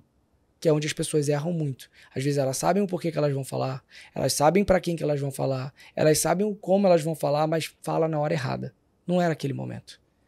Então você tem que ter esses 4 pontos muito bem alinhados para que você consiga ter a comunicação na fala de maneira inteligente. E você precisa ter os 5 pilares totalmente alinhados para que você tenha uma comunicação inteligente. O que significa isso? Cara, eu quero passar... O meu posicionamento é um posicionamento de empresário. Tá? Eu posso vir aqui num podcast de chinelo, bermuda e regata? Não. Nossa, mas o que tem, Arthur? Você estava à vontade. À vontade eu fico na minha casa. Eu não vou num podcast onde várias pessoas vão me assistir vestido dessa forma. Ah, mas você tem preconceito com isso? Nenhum. Eu tenho bermuda, eu tenho regata, eu tenho chinelo. Mas eu escolho o momento que eu vou usar isso. Não é nesse momento. Que hoje a gente está falando sobre negócio, a gente está falando sobre carreira, a gente está falando sobre educação. E as pessoas estão me assistindo e eu estou intencional, eu quero que elas me vejam de uma maneira. Então, eu vou me vestir dessa maneira. Comportamento. Como que eu vou sentar aqui? Como que eu vou analisar as situações? Como que eu vou tratar as pessoas que estão comigo? Observação e escuta. Eu estou aqui, mas eu não estou aqui só para falar sobre mim. Toda oportunidade que eu tiver para falar de você, eu vou falar. Porque eu também me interesso pelo que você tem para entregar. Então não é tipo, não, esse podcast é sobre mim. Vamos falar, você não me chamou? Vamos falar sobre mim, cara. Não. Eu quero que você fale também. É uma oportunidade. Isso aqui é uma oportunidade para mim e uma oportunidade para você também. Então, de que maneira a gente junto pode fazer com que essa oportunidade seja de fato interessante para nós dois? De que fato a gente junto pode juntar as nossas experiências, as nossas crenças, as nossas vivências para fazer com que a pessoa que está assistindo em casa cresça mais ainda. Então não é um jogo de quem sabe mais, é um jogo de como eu posso contribuir com você e você pode contribuir comigo para que juntos a gente crie algo novo. Então é o A juntando com o B, formando um C, que não seria capaz de fazer, eu não seria capaz de fazer sem você não seria capaz de fazer sem mim. Ah, mas eu posso chamar um outro convidado? Pode, aí é outra letra. Não é o A com B que vai dar C. Aí é o B com D que vai dar F. É ruim? Não, é só diferente. Então, beleza. Então, a maneira como eu me visto, a maneira como eu me comporto, a maneira como eu escuto, como eu observo e a maneira como eu vou falar. Por que eu vou falar? Para quem que eu tô falando? Eu posso ir tão profundo? Não sei, porque eu não sei quem está assistindo. Então eu tenho que encontrar uma maneira de me comunicar que faça com que a pessoa que está em casa, ela não fique com a sensação, nossa, o Arthur é foda, hein? Não é essa a sensação que eu quero. Eu quero que ela olhe e fale assim, caraca, faz sentido, nunca tinha pensado nisso. Nossa, que legal. Nossa, é fácil. É simples. Eu achei que era super complicado. Então a minha intenção, quando eu vou falar, eu comunicar sobre algum assunto, não é que a pessoa olhe e fala, ó, Arthur é foda, hein? Ou inteligente pra caralho. Não é essa a minha intenção. A minha intenção é que ela escute, que ela me veja e fale, nossa, que legal, ele me deu uma ideia para um negócio, tive um insight, nunca pensei nisso, achei que era difícil, agora é fácil, aprendi isso com ele. É isso que eu quero. Então, esses 5 pilares eles têm que estar muito bem alinhados para que você tenha uma comunicação 100% inteligente. Legal. Comunicação, oratória, capacidade de influenciar, retórica, a gente coloca isso aí tudo dentro da mesma cesta, né? Eu falei que as 3 habilidades principais de um empresário uma delas, capacidade de se comunicar, né? A outra é se adaptar, a outra é de aprender. Tem um menininho que era bem pequenininho, chamava de Alexandre. Ele era filho de um rei da Macedônia, né? Daí esse rei poderia dar tudo de presente para o filho dele, tudo. Só que ele resolveu dar um presente, um mentor. Ele deu Aristóteles como mentor. Daí o que Aristóteles principalmente ensinou para Alexandre, o pequenininho na época, foi retórica. Foi capacidade de se comunicar. E Alexandre cresceu e foi o maior conquistador de territórios da história. Ele não tinha os maiores exércitos, porém ele tinha os exércitos mais engajados. Porque a retórica dele inflamava o coração dos soldados. Então a comunicação, ela depende, primeiro, de autoconfiança. Eu acredito que uma pessoa que não tenha autoconfiança, ela não sabe se comunicar bem. E segundo, é método. Você aprende isso. Então tem gente que me vê hoje no palco falando, nossa, esse cara fala simples. Pô, eu dei aula de 7 da manhã às 10h40 da noite durante vários anos da minha vida. 14 aulas por dia. E o que eu entendi é que eu tinha que ser simples, explicando algo sofisticado. Porque é assim que as pessoas aprendem. Com perguntas, com histórias. Então a gente linkou aqui todo o processo, Arthur. E isso é fascinante. Deixa eu só fazer um adendo que você falou. Você falou 2 pontos aí. Você falou... Também fugiu a palavra agora. Essas 2 coisas que você falou agora, por último. Retórica. Não. Sofisticação, simplicidade. Ai, caraca. Você falou 2 coisas que... Você falou do palco. Ai. Você ia pegar esse gancho pra dizer. Você falou de falar simples, você falou uma coisa antes disso. Passei 10 anos falando. Antes disso. Você falou alguma coisa antes disso. Método. E aí você falou autoconfiança. Isso, perfeito. Isso que eu queria falar. Quando você fala assim, eu acredito que a comunicação tem que ser autoconfiante e você tem que ter um método, né? Você tem que ser simples. Isso está totalmente ligado à maneira como a imersão ela é feita. Por que vem o posicionamento antes da comunicação? Porque primeiro você precisa saber quem você é. Você só consegue ser autoconfiante se você sabe quem você é. Se você não sabe quem você é, não tem como você ser autoconfiante.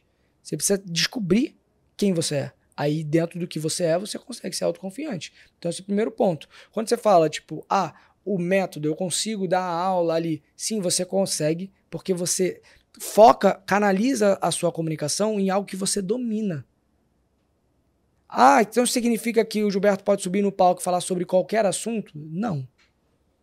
Da maneira como ele faz aquele? Não. Assim como eu também não posso. Porque a gente sabe qual é o nosso lugar de potência, a nossa zona de talento, e a gente potencializa isso. Eu vou conseguir explicar para as pessoas, para que elas entendam? Vai, porque você tem uma maneira de falar que faz com que a pessoa consiga te compreender, mas você não vai conseguir desenvolver com tanta facilidade como você desenvolve aquilo que está na sua zona de talento. Se eu deixar você em cima do palco para falar sobre os assuntos que você fala durante 10 dias, você fica ali, 10 dias. Agora, se eu pedir um outro assunto, talvez você fique algumas horas. Você não vai ter tanta profundidade, tanta ferramenta, tanto conhecimento para poder desmembrar aquilo ali. Faz sentido? Não tem repertório, né? Não tem repertório. Tem gente que fala assim, Gilberto, você é muito criativo. Filho, é uma maldade você falar que eu sou criativo. O que existe é combinatividade, não é criatividade. O repertório são vários inputs que você tem no seu cérebro. E diante de uma situação, um problema, você junta um input com outro input e cria um output. Então, se você não tem os inputs previamente instalados, você não cria absolutamente nada. Então, se alimente de repertório. Você falou que você leu uma notícia hoje de manhã, né? Eu estava fazendo imersão, eu estava 10h30 da noite no domingo, aqui com um cliente. Então, eu só saio depois que o último cliente eu respondo a última dúvida.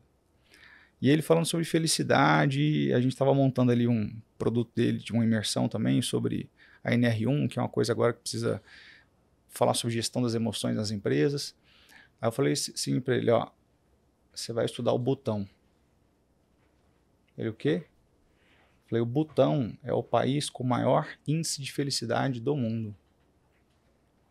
Ele tem 60 e poucos anos, o Júlio, né? Cara de mercado e tal. Ele falou assim, Gilberto, isso minha professora de um MBA que eu fiz fora do Brasil me falou. Como é que você sabe disso? Daí, Arthur, eu assisti isso num vídeo acho que foi do Leandro Carnal uma vez, que ele tava dando uma palestra, ele falou isso aí. Pra que eu decorei isso, cara? Nada. Mas aí, 8 anos depois, eu num palco, diante de uma situação, eu falei isso pro cara, pum.